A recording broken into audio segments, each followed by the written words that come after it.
Hey guys, video games kind of suck right now. There's a bunch of videos on YouTube that talk about that. They all just make me really sad. They talk about how games just don't really hit like they used to, partially because games have become so heavily corporatized, but also because they just don't have the same spark that they used to. Nothing really revolutionary has happened in the last few years of gaming. I would argue that there's a few exceptions, let it be known, but anyway. But for most people, it's just kind of been at a lull. And sadly, I don't disagree about the state of gaming. I could talk forever about brain rot, but there is one thing that gives me hope amidst it all. There's one little diamond that's glittering in the dust. This is something that I think has the potential to save both the soul and heart of gaming just as much as the business and the profit side of it. And that thing is co-op gaming. I'm not talking about big multiplayer games like Valorant and Fortnite and whatever. I'm talking about the experiences that are tailor-made for a small group of people, if not just two. It Takes Two is probably the most notable example. You and your homie basically take on the form of this couple that's working through a divorce. You break the news to your kid, and then you get shrunk down microscopically to some of the kid's characters. You go through a bunch of puzzles together, you explore together, you get absolutely traumatized together. It's really funny because you tell your kid you're getting a divorce, and then immediately, disappear from their life. The story itself is about both characters. It's not just you and your friend watching the same story passively, you are both playing active and opposite roles in it. Fantastic. That's exactly the type of experience that I'm talking about. Now, do me a favor and think of 3 other co-op games.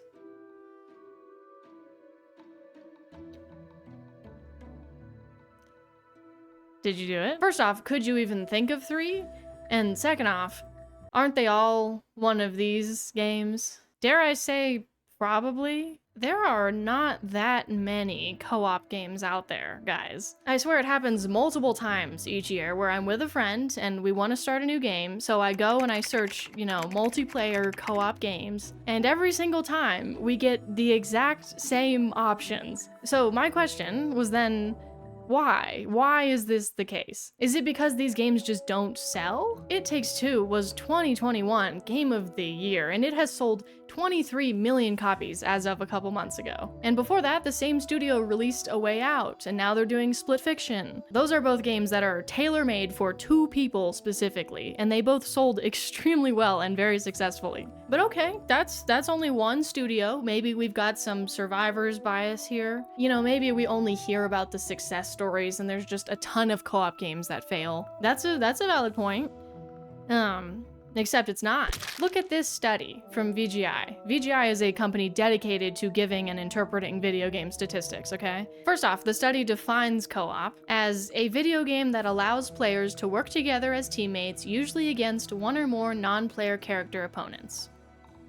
Great, so we're on the same page. Now get this. Only 6% of the games released on Steam in 2023 were co-op, but they make up over 36% of total games sold. They are described as being disproportionately popular. Even games that aren't dedicated co-ops but have co-op features sell significantly better than games that don't have any of it. The bottom 25% of co-op games sell twice as well as the bottom 25% of any other game. That is an insane statistic, guys. That is how desperate we are for co-op games, but I'm not surprised. Because that's not just for insanely impressive AAA or AA games. Look at something like Pico Park. It's a game for 2 to 8 people, and you kind of how do I explain this? You kind of have to play around each other to solve puzzles and get through these different levels. You're jumping on each other's heads, you're trying to not push each other off ledges and get to different things. It was a lot of fun to play. And it's a very visibly simplistic game. It was literally made by one person and his friend who helped make the soundtrack. Yet even it was wildly successful. $5 price tag, and it sold millions of copies. It's really not a rare success story either when you look at other co-op indie titles. You've got Content Warning, Lethal Company, Repo, or...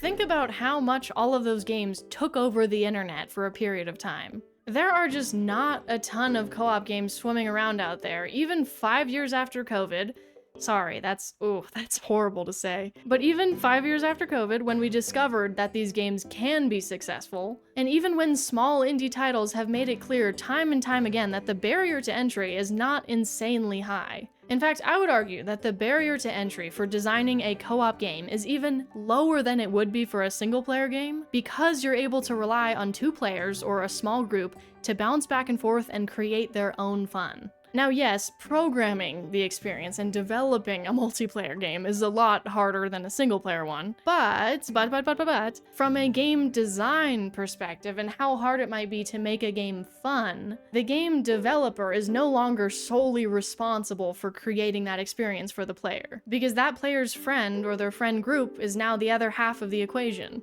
Co-op games let communication be a mechanic. The developer is still responsible for creating an environment where that communication can exist and where it can thrive, but they're kind of just planting the seed, and it's a very big seed, and there's a lot of code in that seed. But the 2 players are the ones that have to make it grow. Yes, as a developer, you're now tasked with herding 2 players to an objective instead of 1, and people are stupid, so that can be hard. But those 2 players are gonna get enjoyment just purely out of each other's company. That is just the beautiful and kind of adorable nature of human beings. But if you are a developer, or you're an aspiring one, then take a look at my favorite game engine, and today's sponsor, GameMaker. Making games is so fun, guys, but it's even more fun when it doesn't make you want to smash your head into a wall. GameMaker makes sure that that doesn't happen because it's a very intuitive and user-friendly engine for making high-quality games. You have your central workplace here, where you can navigate real smoothly between your code, your art, and all your other assets. And then you also have the room editor, where you're able to drag in your objects, paint your tiles, it's all nice and visual. And if you don't want to do any coding at all, which is so valid, then there's this mode called drag and drop, where you can drag and drop believe it or not, you can drag and drop code visually to create your game. The point is, making games doesn't have to be scary. I know it is, but I started using GameMaker and I'm still out here using GameMaker. Heck, Toby Fox started using GameMaker when he made Undertale, and now he's still using it for Deltarune. And you could also look at Fields of Mystria or Beastie Ball. Lucky for you, GameMaker is completely free to use until you're ready to sell a game with it, and even then, it is a one-time fee. So download GameMaker using my link in the description. Thank you, GameMaker, for sponsoring, and let's get back to co-op games. So we know that co-op games can be highly successful in terms of sales, but they also dominate in terms of public support and awareness. Do you remember the group of streamers that all played Among Us together during COVID? You had Hafu, Disguised Toast, AOC at one point. That was a fever dream. The one dude that had a really nice voice. I remember him, don't worry. But anyway, streamers like that are why Among Us was popular. When the game first released, it was not very big, and it didn't get traction until a bunch of streamers started picking it up. And then because of all the clippable, funny interactions with these groups of friends, the game blew up. Hang on, oh my gosh, I've never gotten to use this. I don't know if this will mix well with the green screen, but I got a plushie.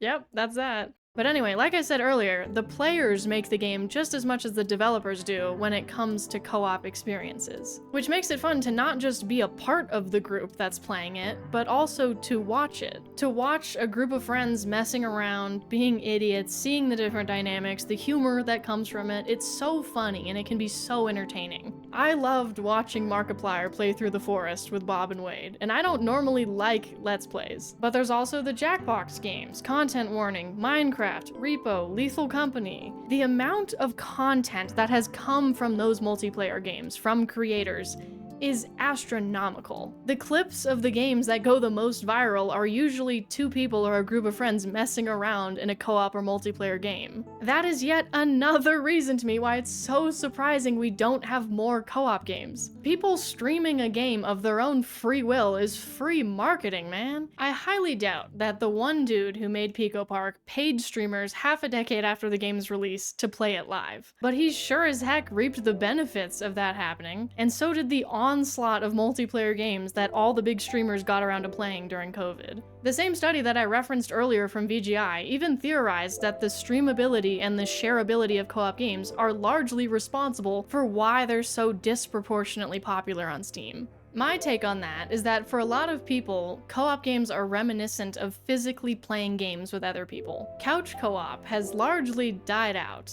We haven't really seen that for a while. I didn't grow up with siblings. I'm an only child, which I'm sure is obvious, but anyway. I can't really speak to the experience of playing games with siblings on a couch or something, but I did have friends, and I have a dad, and we bonded by playing these games side by side together, and it was really cool, and it was really fun. And I'm definitely not the only one who has those memories and wants to recreate that feeling with our adult friends. I don't know what to say about the generation after me and the games that they're playing, because they're cooked, and that's a whole new video. But for me, and anyone around my age or older, we want that feeling again. That desire for human connection is fueled partially by nostalgia, which is one of the most powerful feelings. It's why those Minecraft edits hit so hard at 2 a.m. Yet there's still, even after this video, there's still going to be a scarcity of co-op games. So realistically, why? Let's genuinely think about why this could be the case.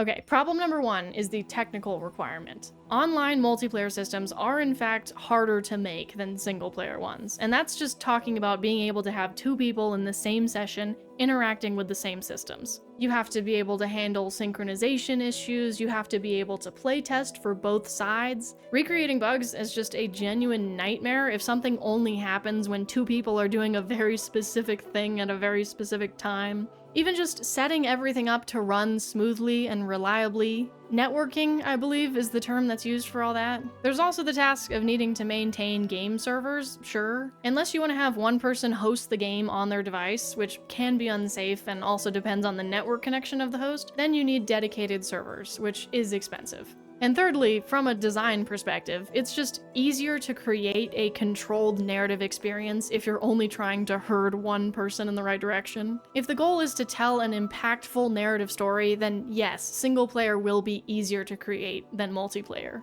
Now, all of those are real problems, and I'm by no means underscoring the effort that goes into developing a multiplayer experience. But they're really only problems if you can't get the sales numbers to justify them. Money makes the world go round. Money makes gaming go around. Money is why games are single player or why they're multiplayer. And right now, yeah, you can make a game that makes money that's single player, or you can do it multiplayer, and there's a heck of a lot more competition and supply for single player, isn't there? There's some pretty insane statistics justifying multiplayer and co-op games, isn't there? Food for thought, ladies and gentlemen, but I'm also extremely biased and I really want more co-op games.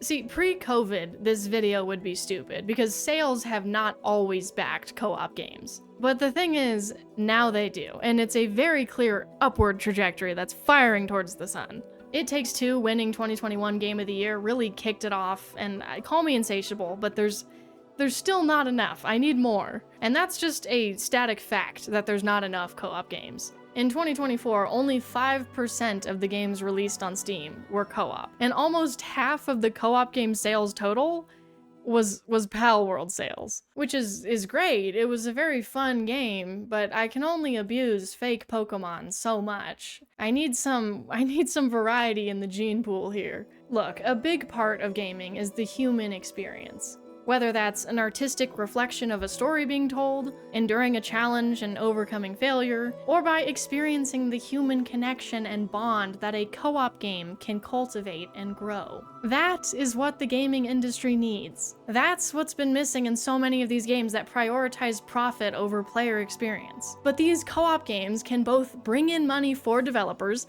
and reintroduce gamers to the beauty, humanity, and fun that video games once were and should be. Thesis, evidence, reasoning. I restated my thesis at the end. My English teacher would be so proud. Thank you for listening to me talk about this for however long. I was literally so passionate writing this that I wrote the entire script for this video in under 2 hours in one session, which is unheard of for me. That's everything though. I think I'm done. Subscribe if you want, and I'll see you in the next one. Bye-bye!